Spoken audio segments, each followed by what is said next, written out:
प्रधानमंत्री नरेंद्र मोदी ने मंगलवार को मलेशिया के प्रधानमंत्री अनवर इब्राहिम का स्वागत किया और आज वह पोलैंड के लिए रवाना हो गए। 45 साल में यह किसी भारतीय पीएम का पहला पोलैंड दौरा है। 1955 में दोनों देशों ने राजकीय संबंध स्थापित किए थे। पीएम मोदी का ये दौरा दोनों देशों के संबंधों को 70 साल पूरे होने का मौका दे रहा है। आखिरी बार 1979 में तत्कालीन प्रधानमंत्री मोरारजी देसाई ने पोलैंड की यात्रा की थी। अब प्रधानमंत्री का दौरा 21 से 22 अगस्त तक रहेगा, जो द्विपक्षीय संबंधों को मजबूत करने पर केंद्रित होगा। पोलैंड के बाद पीएम मोदी यूक्रेन की यात्रा करेंगे, जिसे पूरी दुनिया की नजरों में देखा जा रहा है। इस दौरे की खबर के बीच आइए नजर डालते हैं पोलैंड और भारत के रिश्ते पर। भारत और पोलैंड के बीच लंबे समय से मैत्रीपूर्ण संबंध है। दोनों देशों ने 1954 में राजकीय संबंध स्थापित किए और 1957 में वार्सो में भारतीय दूतावास खोला गया। पंडित नेहरू की 1954 में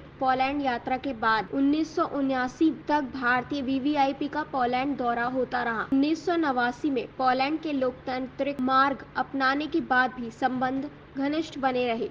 2004 में पोलैंड के यूरोपीय संघ में शामिल होने के बाद भी दोनों देशों के बीच अच्छे रिश्ते बने रहे और मध्य यूरोप में पोलैंड भारत का एक महत्वपूर्ण भागीदार बनकर उभरा। भारत और पोलैंड विभिन्न क्षेत्रों में साझेदार हैं, जिनमें सांस्कृतिक, वैज्ञानिक और विदेश कार्यालय, आतंकवाद और अपराध, रक्षा, आर्थिक सहयोग, स्वास्थ्य सेवाएं और कोयला और खनन शामिल है। इसके अलावा 1989 में पोलैंड द्वारा लोकतंत्र अपनाने के बाद उन्होंने एक डेलीगेशन भारत भेजा, जिसने भारत के लोकतंत्र को समझने का प्रयास किया और अपने देश में भी इसे स्थापित करने की कोशिश की।